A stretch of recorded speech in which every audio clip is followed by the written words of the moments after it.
15 বছরে বিদ্যুতে 2 লাখ কোটি টাকা লোকসান ও গত 5 বছরে এলএনজিতে 26,000 কোটি টাকা ভর্তুকিতে ব্যাপক লুটপাট দেখছেন বিশ্লেষকরা।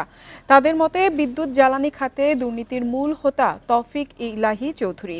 হত্যা মামলায় তার 4 দিনের রিমান্ড মঞ্জুর করেছে আদালত। 2009 সালে আওয়ামী লীগ ক্ষমতায় আসার পর থেকে শেখ হাসিনার বিদ্যুৎ ও জ্বালানি উপদেষ্টা ছিলেন তিনি। 2009 সালে আওয়ামী লীগ সরকারের শুরুতে খুচরায় প্রতি ইউনিট বিদ্যুতের গড় দাম ছিল 3 টাকা 73 পয়সা। বর্তমানে তা 8 টাকা 95 পয়সা, অর্থাৎ 15 বছরে দাম বেড়েছে 142%।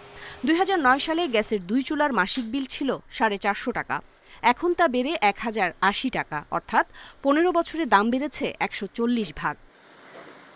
গেল 15 বছরে বিদ্যুতের লোকসান ঠেকেছে 2 লাখ কোটি টাকার ওপরে।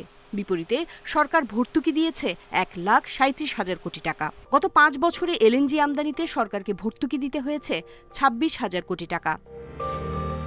বিদ্যুৎ জ্বালানির অস্বাভাবিক দাম ও বিপুল লোকসানের জন্য শেখ হাসিনা সরকারের অপরিকল্পিত উচ্চাভিলাষী কর্মকাণ্ড ও দায়মুক্তি আইনের আড়ালে দলীয় ব্যবসায়ীদের সুবিধা দেয়াকেই দায়ী করেন বিশ্লেষকরা।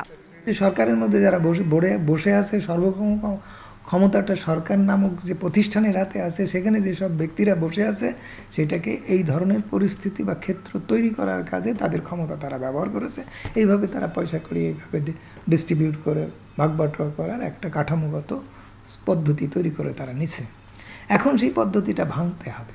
টানা 15 বছর ধরে তৌফিক ইলাহির বিদ্যুতের চেয়ে জ্বালানি খাতে প্রভাব ছিল বেশি। বিশেষ করে গ্যাসপ্রমকে কূপ খননের কাজ দেয়া, সৌরবিদ্যুৎ প্রকল্প, এলএনজি ও এলপিজি ব্যবসায় সুযোগ বাড়ানো সহ বিভিন্ন কাজে প্রভাব বিস্তার করতেন তিনি। তার পরামর্শেই বেসরকারি খাতে বিদ্যুৎ কেন্দ্রের লাইসেন্স দেয়া শুরু হয়। রেন্টাল ও কুইক রেন্টালের বেশিরভাগের লাইসেন্স দেয়া হয়েছিল 3 থেকে 5 বছরের জন্য, যদিও তা চলেছে 12 থেকে 15 বছর ধরে।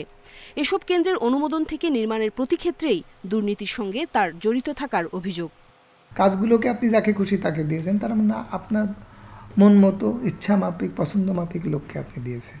দাম যে দামে তাকে কাজটা করাবেন, তাকে দাম যা দেওয়ার কথা তার থেকে বেশি দিয়েছেন। টেন্ডার না করে বেশি দামে বেশিরভাগ প্রকল্পের চুক্তি, মন্ত্রী, এমপি ও দলীয় লোকদের গত 2 বছরে 27টি সৌরবিদ্যুৎ কেন্দ্রের অনুমোদনে তার দায় দেখছেন বিশ্লেষকরা।